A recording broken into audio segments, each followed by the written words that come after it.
Got a special someone, or want to treat yourself to something nice this Valentine's Day? Use code CUPID to get 20% off your purchase in our Teespring store. Get one of our many Roundtable designs, or maybe our Steven Universe inspired looks suit you better. Offer ends February 15th. Link in the description. Hello, Internet! Welcome to Game Theory, but it's also a film theory. Wait, MatPat already made this cringy joke? Well, you know what? I still don't regret making it. How do you like that, Patty? Wait, what are you guys doing? Wait, don't click off yet. I need this job. Welcome back to Crystal Clear on the Roundtable. I'm AwestruckVox, and months later, I'm still raving over Save the Light, which we're playing over at Roundtable Gaming. Check it out. This game represents everything that makes Steven Universe, well, Steven Universe. Seriously, Grumpy Face and Cartoon Network games outdone themselves with this one. It's something special. It's rare for a third-party game to not only be this good, but have a story so good, you're walking away speculating about it. With beautifully recreated environments and an original story written by Rebecca Sugar, it's a must-have for all Steven Universe fans. A common question I've seen fans ask time and time again is, where does this game fit into the canon? Is it canon? And the answer is, yes, it's canon. But like its predecessor, Attack the Light, the game is level 2 canon, meaning it's canon until the show contradicts any of the game's events. But if you want me to be honest, I don't think that'll happen. Rebecca Sugar and her team dedicated time to crafting a story that not only fits perfectly into the series, but expands its lore, introducing new gems, new locations, even introducing an entire new section of Bismuth's Forge. Is that going to be addressed in the show? In terms of fitting into the storyline, they even intentionally had Lapis out the adventures as to not contradict her current character arc and personality. For those unaware of this game's timeline, it takes place after the events of Season 3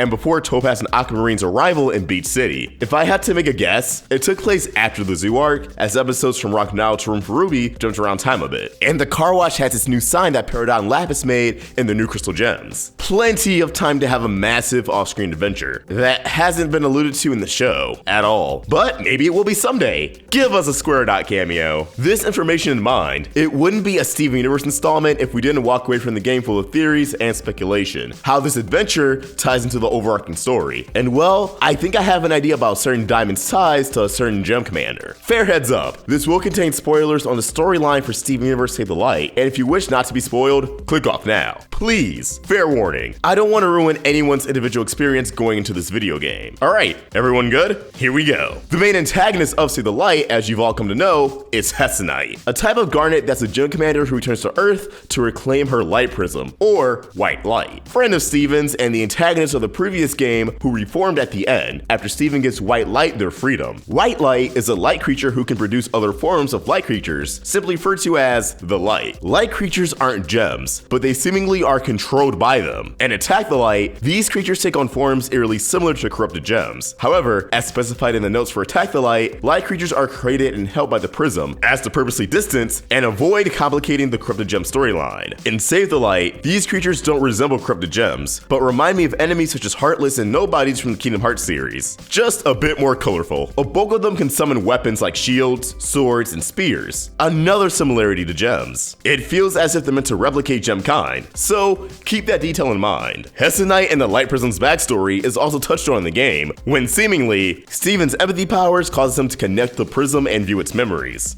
Makes you wonder about Pink Diamond's memories in Jungle Moon. This backstory is a very simple one, yet gives us a bigger idea on the Gem War. Hessonite was gifted the Light Prism by Yellow Diamond, showing it off to her fellow soldiers, and seemed very happy with the Prism. She had a radiance lacking in present day. During the Gem War, Hessonite utilized the Prism to combat the Crystal Gems. This is huge because, although it's been heavily inferred humans fall alongside the Crystal Gems, the general assumption was that Homeworld acted solely on their own gems. We now know that through Hessonite, they also relied on the assistance of the light creatures, which means at some point they also cut back on sending more gems to the planet as Hessonite could provide as many soldiers as she needed to. Which means at some point, they also cut back on sending more gems to the planet as Hessonite could produce as many soldiers as she needed to. This inevitably backfired on both the Diamonds and Hessonite, as she engaged in combat with Rose Quartz, causing causing her to lose a prism, and before she could recover it, the diamonds dropped their corruption attack onto the planet, giving Hessonite little time to flee and unable to retrieve a number of her soldiers and white light. It's not outright said, but they heavily allude to Hessonite being Centipede's commander, although these dots already connected prior. It adds a new layer of tragedy, as Hessonite didn't just brush off losing her soldiers. There was a sense of camaraderie. In a way, they were both screwed over by the diamonds. If Hessonite was ever introduced into the show proper, I would love for them to explore that.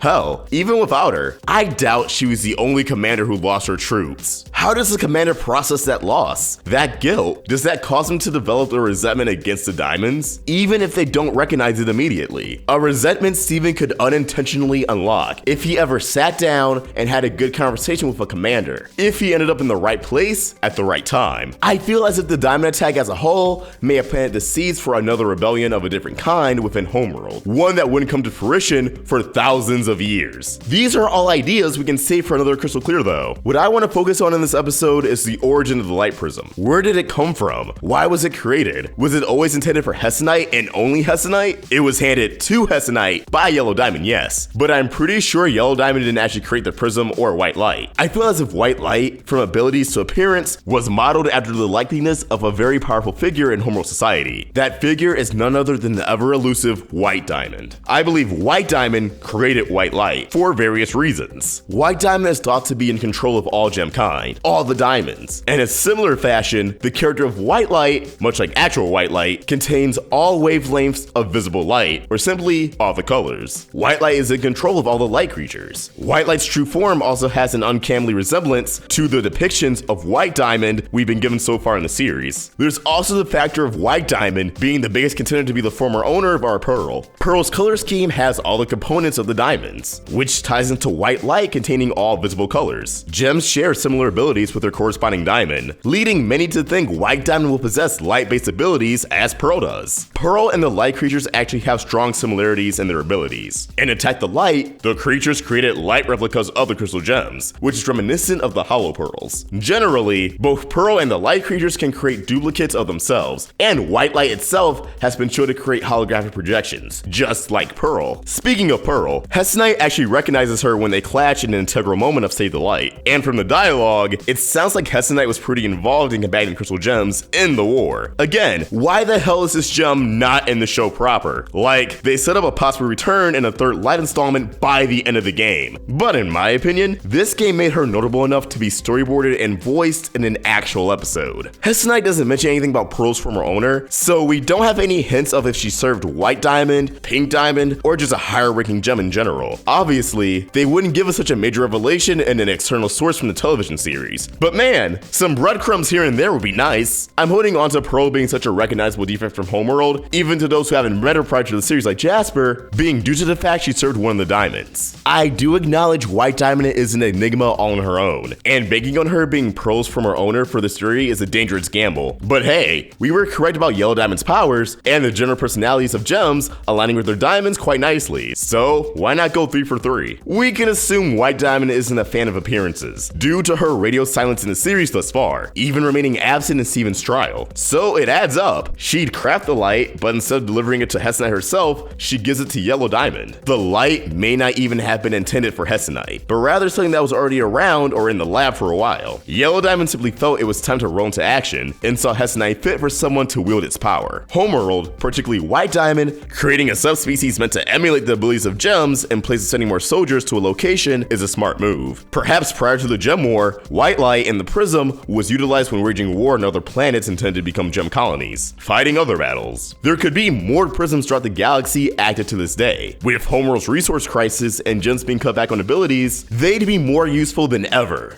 As the series evolves, we could see a different prism work its way in. It may even confirm this theory. This doesn't drastically impact Save the Light's story, but knowing this central plot point could have originated from one of the most highly anticipated characters of the series is such a minuscule, yet astounding detail. Considering the series may never acknowledge the events of the games directly, this theory may never be confirmed, but who knows? When she's introduced, White could casually name drop the Prism and light creatures in passing. Only time will tell. But as always, these are just my thoughts and I'd love to hear yours. yours. This was just a small idea that I had that I believe can hold some weight. If you haven't played Save the Light yet, please do, it's really good. Tons of patches have come out, so they've ironed out a lot of the glitches, and there's still DLC slated to release. Lapis, where are you? I want to play as you. Be sure to check out Roundtable Gaming and our Save the Light playthrough. Please subscribe. We really want to do more with this channel. I'm not just talking about Let's Plays, but shows, theories like Crystal Clear, but with different games like Kingdom Hearts, reviews, live streams, so much more, but we need your support. Do you want to see Hessonite appear in the show proper? Comment below what you think about this theory, how you would improve it, or why you disagree with it. You can also tweet those thoughts directly to me at AwestruckVox or at Roundtable Vids on Twitter, Instagram, and Facebook, and on Snapchat at RoundtableYT. If you enjoyed this video, please sure to like, share it, and if you're new here, subscribe. It really helps us out. Hit that bell for notifications to stay in the loop with all things Steven. Thanks for watching, and I hope you have a beautiful day. I've been AwestruckVox, and see you next time.